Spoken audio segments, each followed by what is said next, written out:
स्वागत है आपका इस यूट्यूब चैनल पे। तो हम लोग इस वीडियो में जो देखेंगे वो क्लास 12वीं का जो वीकली टेस्ट होने वाला है इतिहास का, उसको हम लोग देखेंगे इसमें। ठीक है, तो वीडियो में अंत तक बने रहिएगा और चैनल के ऊपर आप नए हैं तो चैनल को सब्सक्राइब भी कर लीजिएगा और ज़्यादा से ज़्यादा वीडियो को शेयर भी कीजिएगा। तो चलिए बिना समय गवाए हम लोग क्वेश्चन के ऊपर चलते हैं। जैसे कि क्वेश्चन आप देख पा रहे, इंस्ट्रक्शन जो है इसका तो आप लोग खुद पढ़े होंगे, तो इसके ऊपर समय बिताना अच्छी बात नहीं होगी। तो चलिए इतिहास का हम लोग क्वेश्चन नंबर 1 जो सेक्शन ये दिया हुआ, देखिए ध्यान से, इसमें सेक्शन ये जो है उसमें 2 नंबर वाले 10 प्रश्न पूछे जाएंगे, ऑब्जेक्टिव प्रश्न रहेगा।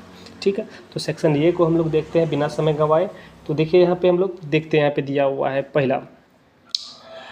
पहला प्रश्न दिया हुआ कि भारतीय पुरातत्व का पिता किसे कहा जाता है। तो भारतीय पुरातत्व का पिता जो है वो कहा जाता है वो अलेक्जेंडर कनिंघम को। ठीक है, ऑप्शन ये आपका सही हो जाएगा। क्वेश्चन नंबर 2 जैसे कि आप देख पा रहे होंगे दिया हुआ है, कहता है हड़प्पा सभ्यता में सर्वप्रथम किस स्थान की खोज की गई थी। तो जो हड़प्पा सभ्यता में सबसे पहले जो खोजा गया था वो हड़प्पा ही था। ठीक है, चलिए ऑप्शन बी सही हो जाएगा। नेक्स्ट क्वेश्चन को हम लोग देखते हैं, क्वेश्चन नंबर 3 जैसे कि आप देख पा रहे हैं दिया हुआ, कहता है हड़प्पा सभ्यता के किस नगर में दुर्ग दीवार से घिरा हुआ नहीं मिला। तो दुर्ग दीवार से घिरा हुआ नहीं मिला वो पूछ रहा है आपसे, तो वो जो होगा लोथल जो था वो दुर्ग दीवार से चारों तरफ से घिरा हुआ नहीं था, आपका लोथल हो जाएगा। ठीक है, ऑप्शन नंबर सी सही होगा। ठीक है, चलिए आगे देखिए प्रश्न दिया हुआ है, कहता है मगध महाजनपद की प्रारंभिक राजधानी कहाँ थी। तो मगध महाजनपद की प्रारंभिक राजधानी जो है वो जो था, ऑप्शन जैसे कि आप देख पा रहे हैं दिया हुआ ऑप्शन नंबर राजगृह, पाटलिपुत्र, कन्नौज और उज्जैन। तो राजगृह, ठीक है, राजगीर जो ऑप्शन नंबर ये में दिया हुआ है। इंडिका किसकी रचना है। तो इंडिका जो है, इंडिका पुस्तक जो है वो किसकी रचना है। तो ऑप्शन मेगास्थनीज, कालिदास, प्लिनी और चाणक्य। तो इसका सही आंसर हो जाएगा जो इंडिका जो है वो मेगास्थनीज द्वारा रचित किया गया था, जो ऑप्शन नंबर ये में दिया हुआ है। ठीक है, चलिए प्रश्न देखिए आगे, कहता है कि द्वितीय नगरीयकरण के नगरों को क्या कहा जाता है। तो द्वितीय नगरीयकरण नगरों को जो कहा जाता है वो कहा जाता है ताम्रयुगीन नगर, कांस्ययुगीन नगर, लोहयुगीन नगर। ठीक है, लोहयुगीन नगर, ऑप्शन नंबर सी इसमें सही हो जाएगा। लोथल कहाँ स्थित है। तो लोथल कहाँ पे स्थित है। तो ऑप्शन जैसे कि यहाँ पे देख पा रहे हैं कि लोथल कहाँ पे स्थित है। तो ऑप्शन नंबर यहाँ पे 4 जो गुजरात में स्थित है, माफ़ कीजिएगा 4 नहीं, ऑप्शन नंबर ये जो गुजरात में स्थित है। ठीक है, चलिए आगे आइए, नेक्स्ट क्वेश्चन को देखते हैं कि भारत का नेपोलियन किस शासक को कहा जाता है। तो भारत का नेपोलियन जो कहा जाता है वो समुद्रगुप्त को कहा जाता था। किसको, समुद्रगुप्त को। आगे देखिए, आगे दिया हुआ है सिंधु घाटी के निवासियों को सोना कहाँ से प्राप्त होता था। तो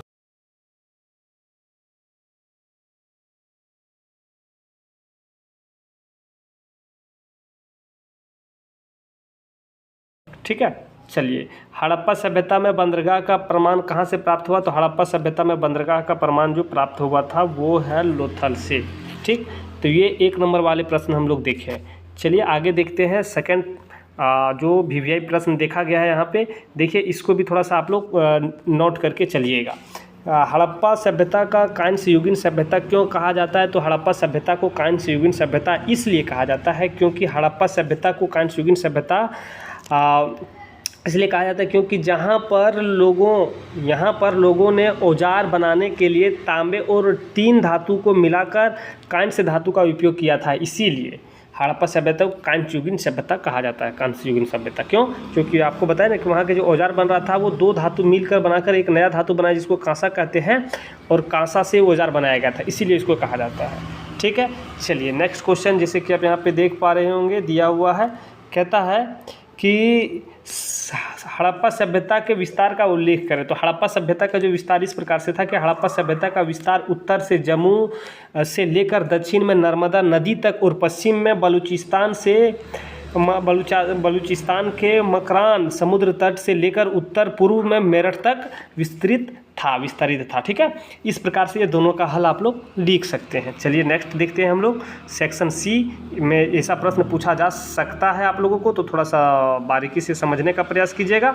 ठीक है, देखिए यहाँ पे दिया हुआ है, कहता है कि अशोक के धर्म की 2 विशेषताएं बताइए। तो अशोक के धर्म की विशेषताएं इस प्रकार से था, जैसे कि आप देख पा रहे होंगे यहाँ पे। देखिए, अशोक के धर्म में बड़ों के प्रति सम्मान, सन्यासियों एवं ब्राह्मणों के प्रति उदारता, सेवकों और दासों के साथ उदारता का व्यवहार तथा दूसरों के धर्मों के प्रति आदर भाव की बात कही गई है।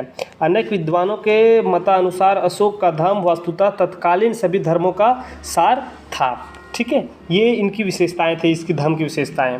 आगे आता है, क्वेश्चन किया जा रहा है कि आप लोगों से क्वेश्चन करता है कि अशोक के धर्मों एवं बौद्ध धर्म के प्रचार के रूप में क्या उपाय किए थे। तो अशोक ने धर्म एवं बौद्ध धर्म के प्रचार में क्या उपाय किए थे, तो निम्न उपाय किए थे। पहला, आप देख सकते हैं कि बौद्ध धर्म के राजधर्म का स्थान, बौद्ध धर्म को उसने क्या कर दिया, राजधर्म बना दिया, अपने धर्म में राजधर्म बता दिया। अशोक ने बौद्ध धर्म को राजधर्म घोषित किया और अपने शासन अधिकारियों को इस धर्म के प्रचार प्रसार का आदेश दे दिया, और जो भी उसमें अधिकारी थे सबको इस धर्म के बारे में बताना, प्रचार प्रसार करना का ऑर्डर दिया। दूसरा है बौद्ध धर्म के अनुरूप आचरण, और उसने बौद्ध धर्म के अनुरूप आचरण करना स्टार्ट कर दिया। अशोक ने पशुओं की हत्या एवं शिकार पर प्रतिबंध लगाकर स्वयं बौद्ध धर्म के अनुरूप आचरण किया, और इस प्रकार जनता के समक्ष एक आदर्श उपस्थिति किया, मतलब कि आदर्श उपस्थिति प्रकट किया। तीसरा आप कह सकते हैं कि तीसरी बौद्ध संगति का आयोजन करवाया, मतलब कि उसने बौद्ध संगति का आयोजन किया। अशोक ने बौद्ध संघ की फूट को दूर करने के लिए तीसरी बौद्ध संगति का आयोजन किया, अपने राज्य की राजधानी के करके बौद्ध धर्म में दृष्ट, मतलब इस प्रकार से उसने सब कुछ अपने उस धर्म को प्रचार प्रसार के लिए राजधर्म घोषित किया और संगति आयोजित किया, लोगों को बताया, समझाया कि इसमें क्या है नहीं है, ये सब कुछ किया। ठीक है, इस प्रकार से आप इसका आंसर आप लोग लिख सकते हैं।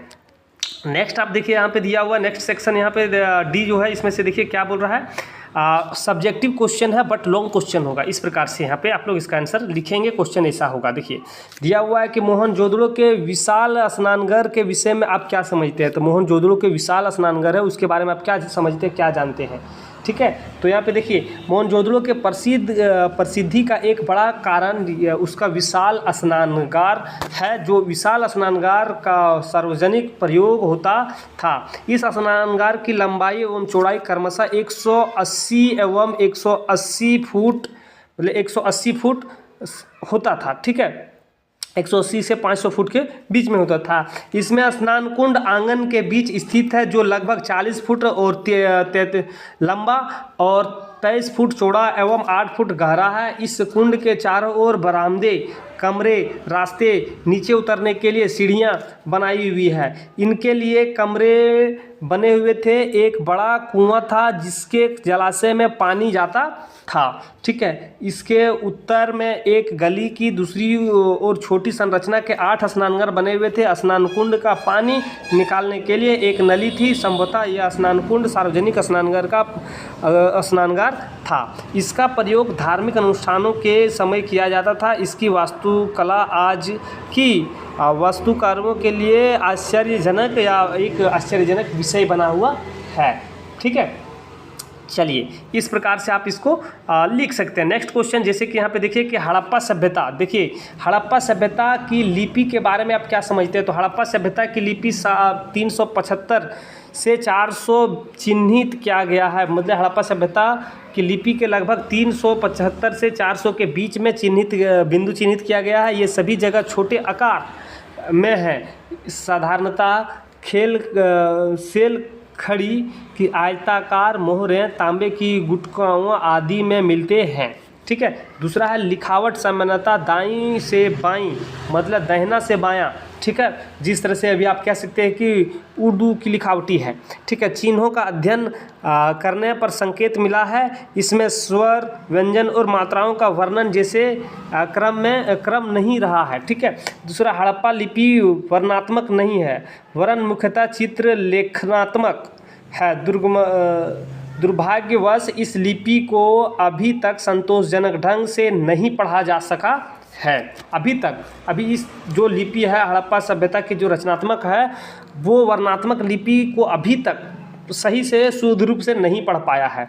हड़प्पाई मोहरों पर एक पंक्ति में कुछ लिखा है जो संभवतः मालिक के नाम एवं पदवी को दर्शाता है। ठीक है, हड़प्पा मोहरों में कुछ लिखा हुआ है उस एक पंक्ति में, और उस पंक्ति से ये पता चलता है कि उसका मालिक जो है या उसका जो पद क्या है, जिसके पास ये था मोहर है, उसका पद क्या होगा, ये पद मोहर वाले को क्या कहेंगे, ये सब होगा। ठीक है, विद्वानों ने यह सुझाव भी दिया है कि इस पर बना चित्र सामान्यतः एक जानवर की चित्र है जो सांकेतिक रूप से इसका अर्थ बताता है। ठीक है, इस प्रकार से ये सभी प्रश्न जो हम आप लोगों को बताए हैं, उम्मीद करते हैं कि आपके जो वीकली टेस्ट है उसमें ये प्रश्न शामिल होगा। ठीक है, तो आप वीडियो को अंत तक देखें हैं तो वीडियो को लाइक कर दीजिए, और अभी तक चैनल को सब्सक्राइब नहीं किया तो चैनल को सब्सक्राइब कीजिए और दोस्तों के पास वीडियो ज़्यादा से ज़्यादा शेयर कर दीजिएगा। चलिए फिर मिलेंगे हम लोग नए पार्ट लेकर, तब तक आपसे अलविदा देते हैं। जय हिंद।